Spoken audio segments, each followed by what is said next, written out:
block of programming. Welcome everybody to opening night of HollyShorts. Obviously doing things differently this year, but we are still bringing together great filmmakers, great talent, and the best short films in the world. This is an Oscar qualifying event. I've been very fortunate enough to be able to host this event. By the way, my name is Ben Lyons. I've hosted this event many times. And I'm really excited because we're kicking things off with a bang. Let's get right to it. We've got a whole block of programming tonight. Where we kick things off with Tyrese, Ceelo, and director Deon Taylor for this incredible piece. It's not a music video. It's not a short film. It's really something powerful. Congratulations to the three of you guys for bringing this to the screen. And Deon, I want to start with you. Did you hear the idea? Did you hear the song and then have the idea for the video with these guys? Or did the video idea come first and then the song? Or just how did the whole thing come together? It was all my idea, everything. Ceelo, I actually made the song. Me and Tyrese had just finished doing Black and Blue, and we were kind of still in the throes of the movie coming from the theater and now going to home entertainment. And he called me one night and was like, "I got something that's gonna change your life. It's gonna blow your mind." I'm like, "What you got, man?" And if you know Tyrese. Yeah, we've all gotten that phone call from Tyrese. How do you know it's the real one? The text messages come, 20 text messages, images, pictures. And I'm like, "Yo, what?" And he blew me up. And this is one of the times that he didn't have to blow me up. The moment I heard the song, and I think I got to Ceelo's first hook of the song.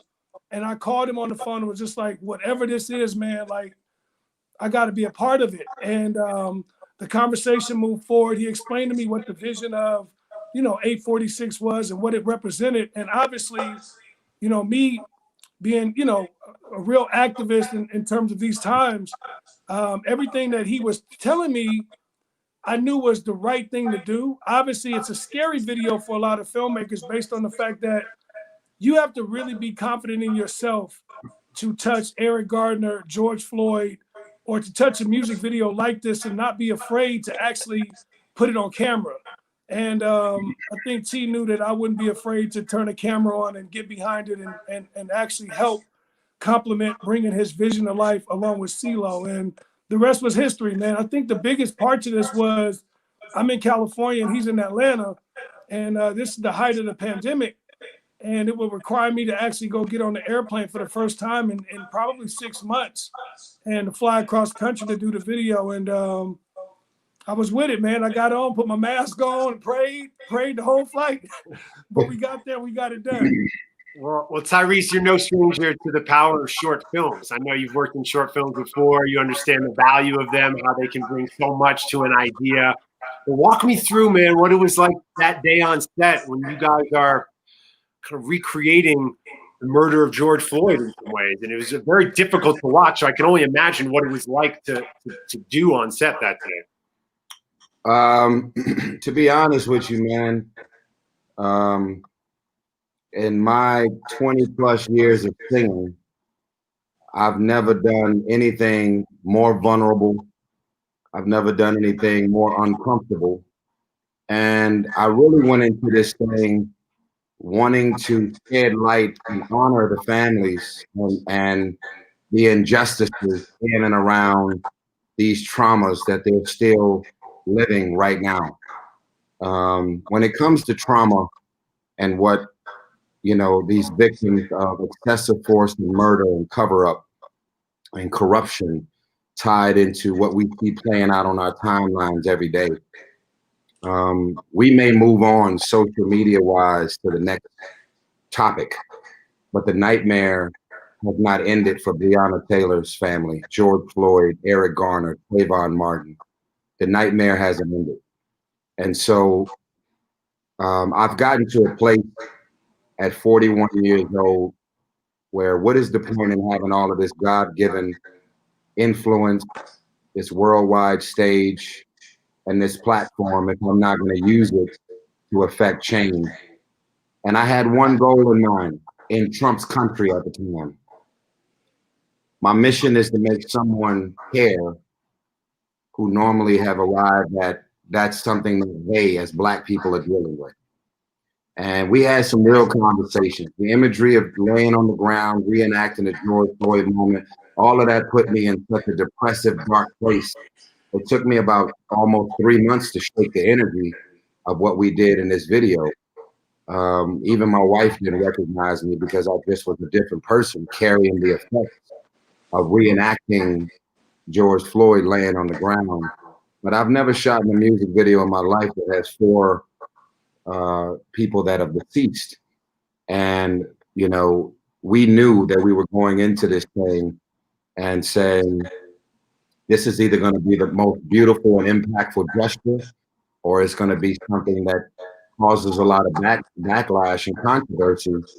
And so I lost a lot of sleep just knowing that it could either, you know, it could swing either way.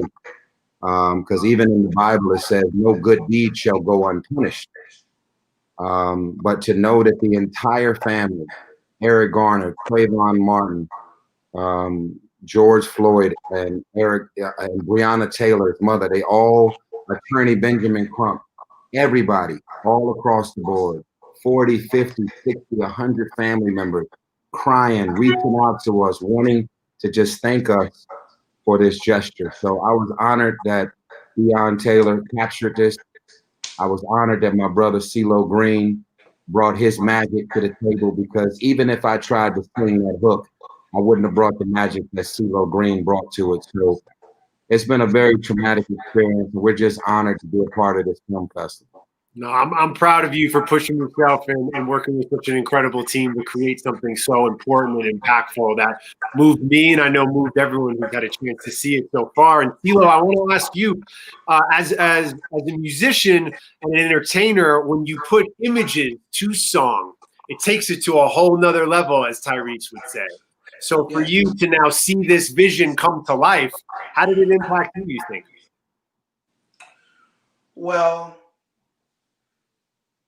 I can say that, let me explain just a little bit of the way that music and film correlate. You can write something from hearsay or a conversation, or you can write something from a personal experience, and you can go into that booth and you ultimately and essentially reenact the emotion. So, you know, there's method, you know what I mean? And that's the way that these two things correlate. And so therefore, you know, us being black in America, it was easy. It was uncomfortable, but it was a little easier for us because we share the circumstance, you know, and we share in the sadness and the systemic racism. You know, we share in it on a daily basis. And fortunately for us, maybe the face cards exempt us in some regard, you know, here, there, and elsewhere.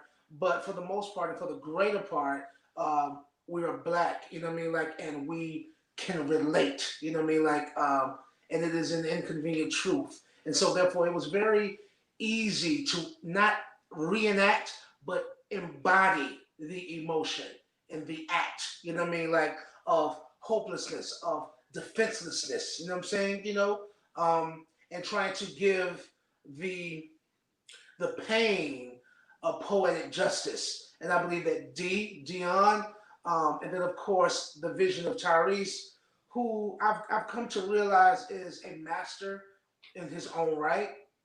And you know, because basically a master of ceremonies would know how to assemble the right team. You know what I mean? And he did just that, you know. And what can I say? I just feel really, really privileged to be instrumental in something so impactful, something so imperative and important and urgent. You know what I mean? And I am ecstatic, you know, and elated by the honor and the acknowledgement. And it's a very bittersweet moment for me. So yes, that's my 2 cents. Well said, Ceelo. And it's the perfect piece to kick off this year's HollyShorts because it's so creative. And like I said, it's not a music video. It's not a short film. It's archival footage. It's all these things mixed together. And it's just the perfect thing to kick off our festival and get people talking, get people feeling viscerally. And Holly Shorts is an Oscar qualifying festival. So Tyrese, of course, someone who speaks things into existence, has the Oscar ready in his hand as he's trying to push it forward. I appreciate that always about Tyrese, always speaking things into existence and making them real. And this this piece is something that is very, very impactful to so many people. So lastly, I just wanted to close with Tyrese. Just when you see something like this and you're able to share it to the world, what do you hope the world then takes away from it? We talk a lot about how we were all impacted, but what do you hope audiences are able to take from this piece? Well, you know, thank you for that, Ben, and thank you, Ceelo and Dion. Thank you, everybody. I mean, as Dion mentioned, he got on the flight from Sacramento. He had a 4-hour layover. It was his first flight in almost 8 months ahead of the pandemic. We all literally put our lives on the line to shoot this, which means that we were that determined to make a statement. The story of my life is that George Floyd's death gave me life and lit something inside me. Was not feeling for that police officer with his hand in his pocket, just casually laying on him. This is just another day, and I have no repercussions coming because I am the law, which means I'm above the law. And to sum it all up, I was hoping that this legendary song would have racist people in this country to arrive at this feeling. I may not be a part of the LGBTQ community, but I care about the things that they are experiencing and have to live through. I may not be Jewish, but I'm concerned about the spike in anti-Semitism. I may not have cancer, but I'm concerned about people that have to live and can survive chemotherapy and losing weight and all of the different things that happen to your body when you have to live through these things. And the power of cinema is someone hopefully will arrive at all of a sudden, I care because of what I'm going to see in this short film called Legendary. And that's the goal, to just activate something inside of you that would make you decide to care and activate the sensitivities in and around having to live in this black skin every day. And, just don't turn a blind eye on the fact that when we get pulled over, we're thinking this may be our last day. We got kids at home that want to see their dad and their mother, just like your kids want to see you. And, this has just been so much painful stuff that's been going on.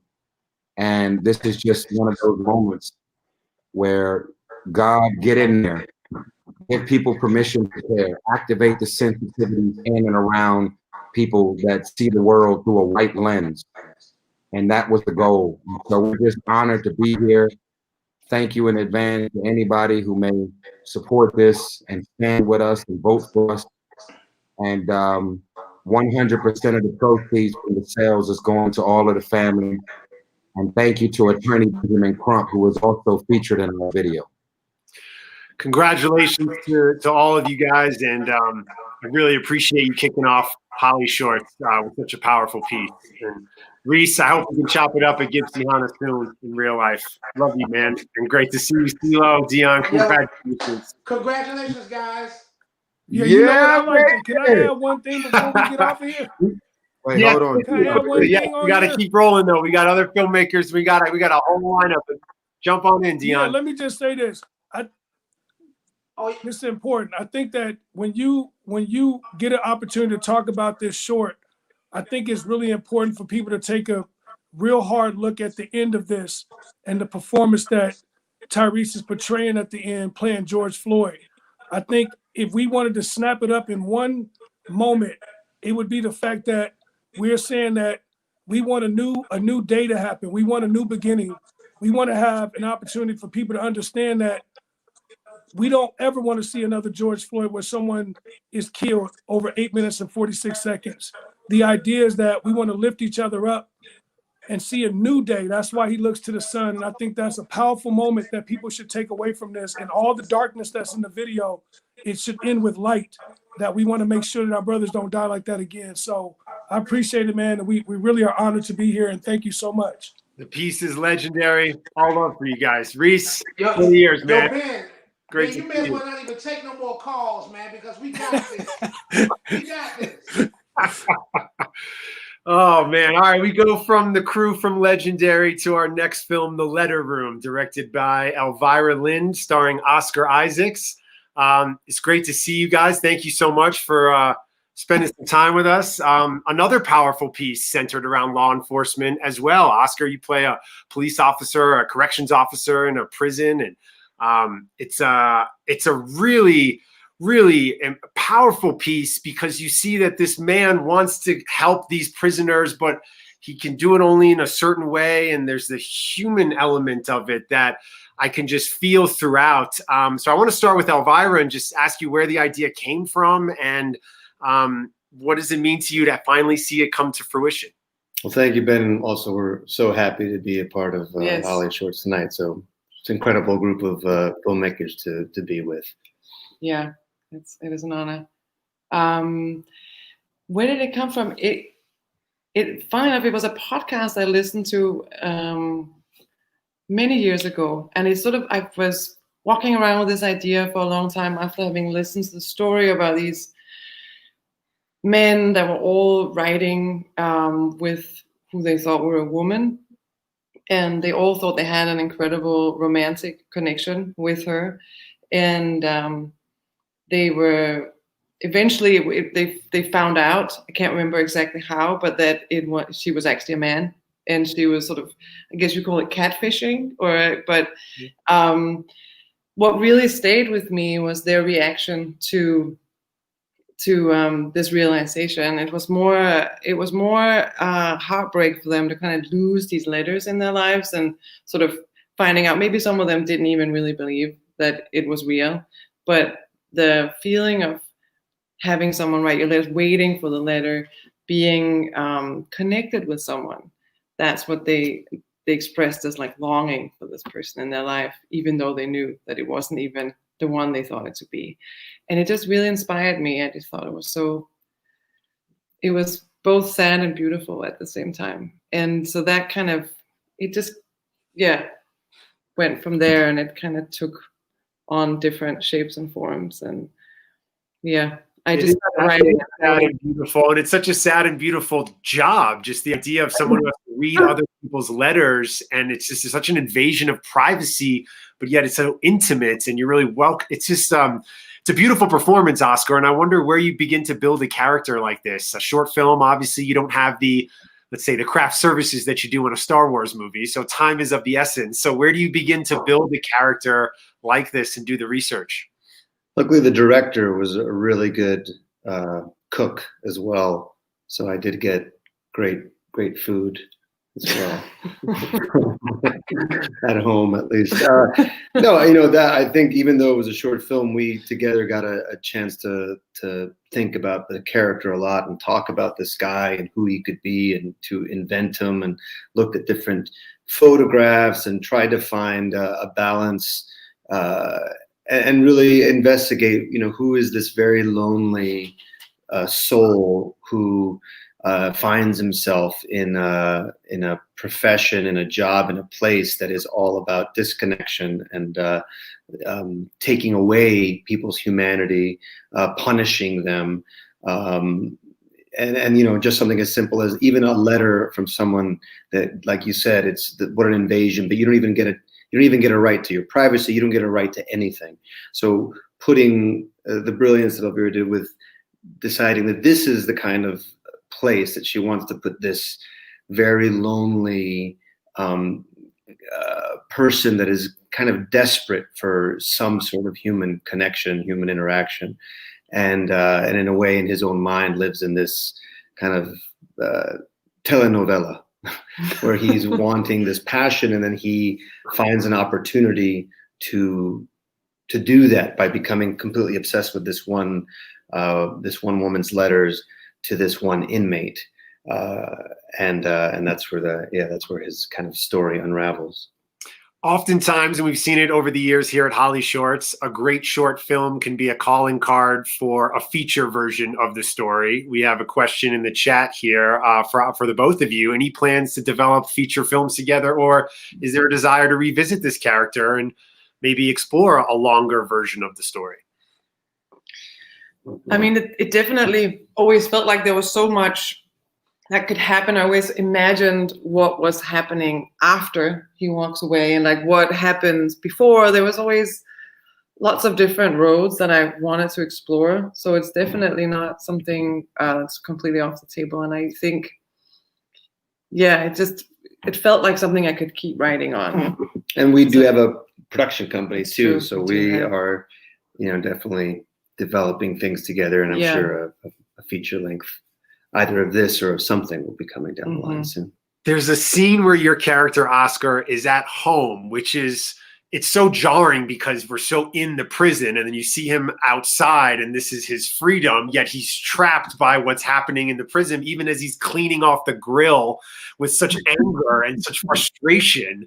It told me a lot about sort of his state of mind and being, and those little things that an actor can do to sprinkle throughout a performance. What advice would you have for our community of actors here at HollyShorts who are able to participate in a short film where you don't have as many scenes or as much time as you might to really flesh someone out? I learned a lot about him just from the way he cleaned the grill.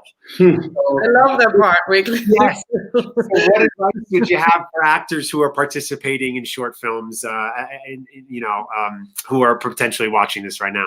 Well, yeah, I think behavior is key in film acting in particular. You can spend all your time poring over the lines and how to say it and how to give the right look, but really human behavior, I think that's the most important thing to focus on. How does this person behave? How does this person interact with his environment? How does this person express herself when she's by herself, when there's no one to talk to? Thinking about it in those terms and staying curious about that, I think, is a really important thing to do. The film is The Letter Room. Congratulations to you both, and we appreciate you being a part of opening night here at HollyShorts. And I hope you revisit this character, Oscar. It's not I want to see him on screen. So, Thank you. Thanks, Ben. Now we switch gears to a film called Meets. Ashley Williams is here. Hi, Ashley. Thanks for taking some time. Hi, thank you for having me. My sister grew up a vegan when it wasn't cool to be a vegan. And the character in the film said something about, I've been a vegan since I was like 9, or made me think of my sister, who now is a chef at a steakhouse in Brooklyn. Shameless plug for the St. Anselm. So she went through this metamorphosis that the lead kind of is going through in this very quirky, weird, sad, funny piece. Where did the idea come from? Well, yeah, I mean, much like your sister, who, by the way, I salute her for being honest about who she is and what she's desiring. Sort of the lifelong path we're all struggling along. I as well have been vegan. I've been vegetarian. I've been an exclusively meat-eating individual on some sort of, strange Atkins diet or something. And I have always loved to eat meat, and I've always felt very bad about that. So this little movie was really just sort of asking those questions. I became really interested in the idea of how we define ourselves versus who we actually are, and how we label ourselves and our identity versus what our body and our hearts tell us we are. So she's a meat-eating vegetarian. Well, you set yourself up for success as a filmmaker because you've got 2 great actors, you've got a fun premise, and you've got a self-contained location. You're in the butcher shop the entire time. So those are the things you can do to sort of stack the deck in your favor. But what curveballs do you get thrown during production that are challenges and fires you have to put out throughout? Well, that the guy who you very generously called an actor is actually a butcher. He's not an actor. That was his first acting he'd ever done. So casting him was really important to me. I, first of all, couldn't find a butcher shop in New York City who would let me in behind the counter, because it was really important to me that we were actually butchering a real lamb and doing it respectfully and appropriately. So I just kept walking into butcher shops and getting sent away. So I finally walked into this one, and the guy said, if you need someone to do the butchering on camera, I have just the guy. And this man named Giancarlo Sabaro, and he has never acted before.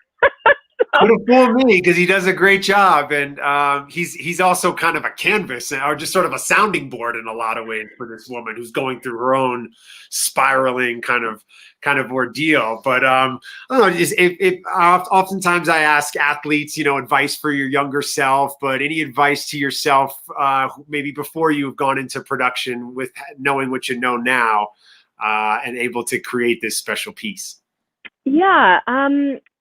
I think we were on a shoestring budget. We paid everyone in pizza. It was very much just my friends who were there. And, one of the things we did was we just had to roll with it. We only had about 6 hours to shoot the whole movie, so we were thrown curveballs like every 5 seconds, and it was like, okay, great, here's what we're going to do now.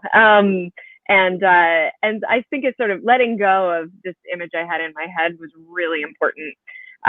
It turned out I hadn't anticipated that. I was all about a plan and a clear vision, and then it all completely went out the window. Right. That's what happens. You roll with it, and how you lean into those kind of unforeseen problems will ultimately define the success of your film. And clearly you guys did a great job in handling everything that was thrown your way. Thank you. I'm glad you appreciated it. What's it like as a filmmaker to now share the movie with the world and have it out there and have people seeing it at a festival like this? Yeah, it's so awesome. I mean, of course, I'm worried, because I think the movie's a little bit gross. And I think I've seen people have a very visceral reaction to the film, because it does get graphic. So that was always something I was worried about. And, I sort of assumed, maybe it won't make it into any festivals because it's a little yucky. But we've been doing really well in the festival circuit, and that's a huge relief because I did want people to see it, and I am proud of it. And it's opened up new doors for me work-wise, which is so exciting. So, yeah, people seem to like it. Thank God, right? Well, I look forward to seeing what you do with the next. Is there an idea for a larger story, or is this kind of just a great showcasing of your work, and you're looking to the next challenge? Yeah, I mean, I really like the idea of a female butcher. So I actually optioned a book called Killing It, about a woman named Camus Davis. And I think it's a TV show. So I'm writing it right now. And Pam Fryman, who is a directing mentor of mine, is producing it with me. And Neil Dodson is also a producer that I have 2 children with, which is helpful in quarantine. So we're working together on that right now. We've got like index cards all over the room downstairs, and we're breaking episodes, and it's very fun. Good. So, glad you have index cards over, and not just like pieces of lamb all over the basement. No, there isn't. We don't have meat hanging in the house yet. Yes. Yeah, but inspiration does come in strange packages. Well, you did a tremendous job with this, and like I said, it instantly reminded me of my sister. So I'm it hit me. So send it to her. Will you send it to her, please? Absolutely, yeah. I want to hear what she thinks. I want to go to her steakhouse. Yes, I will definitely set that up. And congratulations on this. It's a really cool piece. Thank you so much. Ashley Williams, the director of Meats, and now we switch gears to the director of Hunger Ward, Sky Fitzgerald. Thank you so much for taking some time and sharing your piece with us here at HollyShorts. HollyShorts is an Oscar qualifying film, and 5 minutes into this piece, I said, yep, that film's going to get nominated for a short film this year. It is incredibly powerful. I can't imagine where you find the courage in your own life to want to sign up to tell this story. It's a story that has to be told. It's an important story, but obviously a story that will stay with you long after completion. So walk me through the beginnings of this project and where you found the calling to take on such a challenging subject matter. Yeah, thanks for that. I appreciate that, Vin. This is the third film in a trilogy, and so I've been studying refugees and asylum seekers and sort of the flow out of the Syrian conflict, as well as the Libyan conflict, and then asylum seekers coming out of North Africa for about 6 years.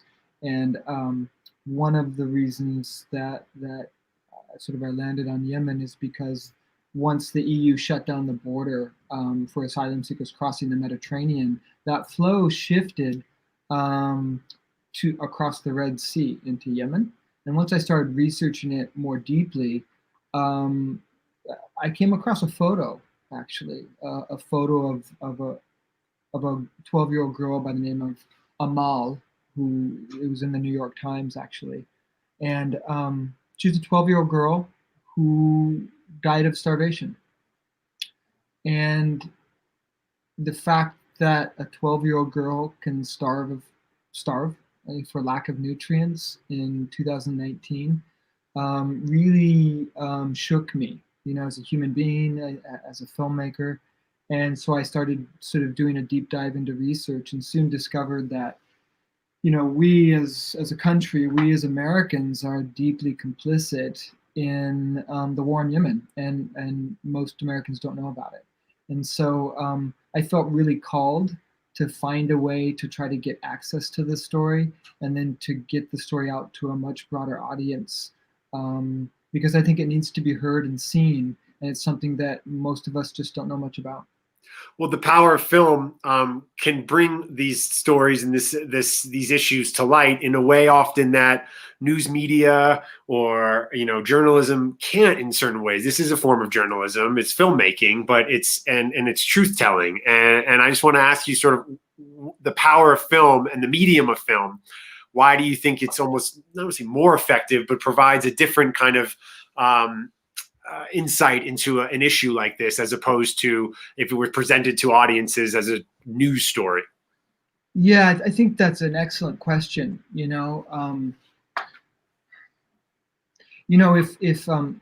If there's a short news story about a child, dying of starvation in Yemen, it has a certain life cycle, right? And there's a certain set of production values associated with that. And what our team aimed to do was something a little deeper than that, and something that's really difficult to do because Yemen is a conflict zone. It's a place that's actively being bombed by the Saudi coalition right now, and so it's a tricky endeavor to do a deep dive and to try to do it cinematically, and in such a way that the story will stand the test of time, right?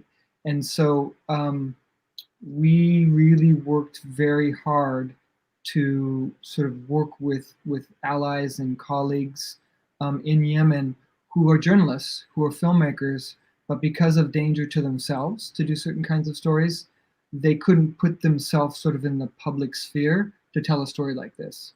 And so we started working with them many, many months before we ever landed in the country, to sort of take the lead on that, so that we were sort of the public face of it, because it's so dangerous for journalists right now. But we felt like if we could do something that wasn't a news story, right, that was cinematic in nature and was driven visually, because I'm a deep believer that cinema it's a medium of images, right? And if you can tell the story visually first and foremost, it'll touch people in the heart, right? And that moves up to the head, to the brain and the intellect. So that was our approach.